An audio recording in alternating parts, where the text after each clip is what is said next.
All right, let's return to our discussion about the possible reclosure of schools. This is what teaching unions have called for, and the Minister is meeting those unions tonight. We were speaking to Dr. Nick Spaull, Senior Researcher from the Economics Department at Stellenbosch University, a co-author of research on the effect on children and communities that the closures have had thus far, as well as Mmusi, the leader of One South Africa, the movement. Let me start with you, Dr. Spaull. You were describing, you were explaining why you concluded that schools should remain open. And one of the issues you touched on was the suffering, the socio-economic ills that children endure when they're not at school. Go there. Tell us more about that. Sure. So one of the things that's very clear is that schools are not just sites of learning, they're also sites of nutrition for a lot of children. So 9 million children in South Africa rely on receiving free school meals when they're at school. And the recent judgment by Judge Potterill ordering the minister that she needs to reinstate those 9 million school meals are partly in response to the staggering rates of child hunger that have risen as a result of school closures. So we know that children are much less likely to get very ill from COVID-19. The science is very clear on that. And less than 1% of deaths are amongst those under the age of 20. Children are much more likely to get severely ill from things like pneumonia or malnutrition or HIV than they are from COVID-19. So if we're asking what's in the best interest of children, being back at school, I think, is quite clear. Mr. Maimane, your response to that, I mean, we're not even touching on the concerns of some social workers, for example, that children are left at home, their parents are working, and they are vulnerable to abuse. What about the other suffering that he's talking about as well? Oh. Let me first of all articulate the fact that more than anything, we're dealing with a vastly unique circumstance. The fact of the matter is that if we will all come out, as I sat in court and listened to the Ministry of Basic Education, simply argue the case to say that, one, they've done multiple factors. At their own research, they argue in the fact that if it's only 1% of educators that have contracted the virus, well, and would potentially succumb to the virus, that's an acceptable threshold. The big question that we need to ask is, at which point is the threshold acceptable? Secondly, if the same argument is to be maintained by the Pediatric Society, which I take in that research, the issue is not whether symptomatic or asymptomatic children are, it's that they become potential carriers to home care workers, of which many of these children are left with grandmothers, grandfathers, and therefore contract the virus back from communities back home. We cannot defend the woeful performance by the Ministry of Basic Education in terms of being able to formulate alternative programs for learners. We are dealing with a South Africa upon which we've perpetuated and will continue to perpetuate an unequal education society. Therefore, in the schools and the oversight that I'd went and gone to, many of these schools didn't even have basic sanitation going into those schools. I went literally to a number of schools where they only had portaloos, where effectively there was no water in the education sector and in the school itself. And more seriously, you were setting up these centers where it is still inconclusive, by the minister's own words, when she said that she's unclear as to whether or not at this stage that schools can be centers upon which the virus can be spread.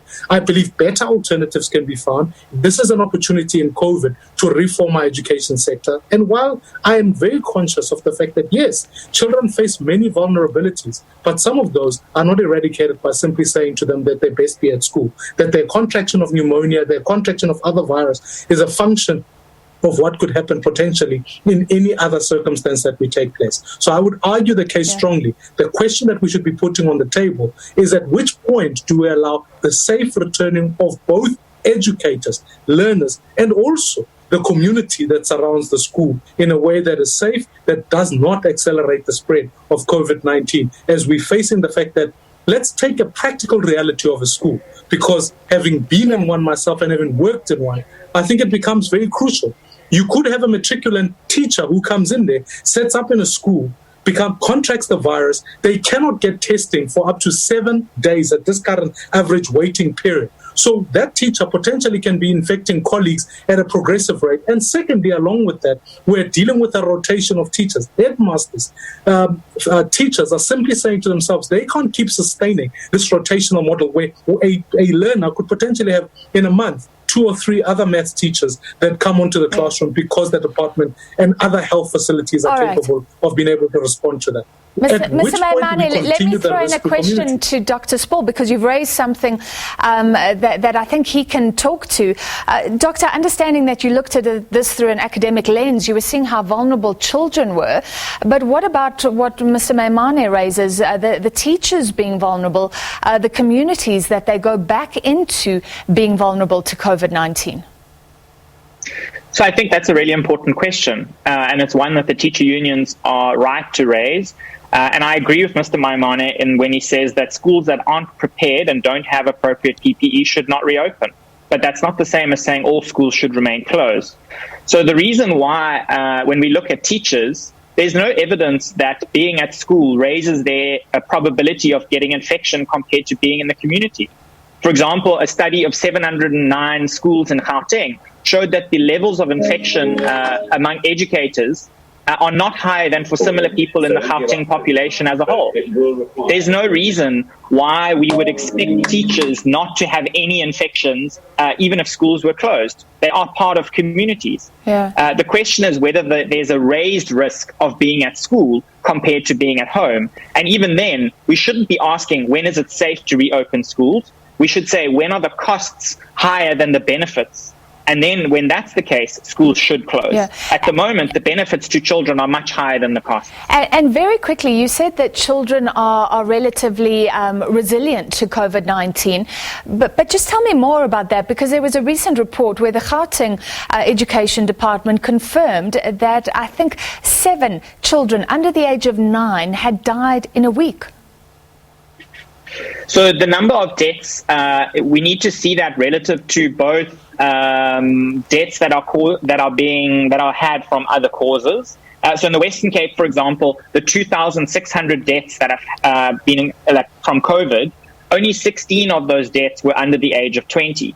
So if you count the number of children and children under the age of 9 that are dying from any other cause, it's far higher than deaths from COVID.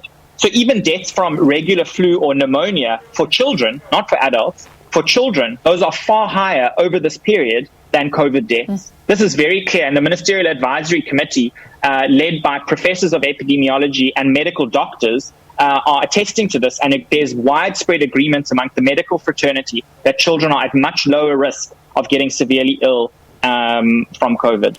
All right, Mr. Maimane, last question for you. You were saying that this is prejudicial to the poor, but a lot of commentators have pointed out, rightly, I think, that this divide between private education and public school education has really been highlighted and maybe even exacerbated by schools being closed. So you have kids with Wi-Fi who can learn online, get ahead, kids in townships who can't.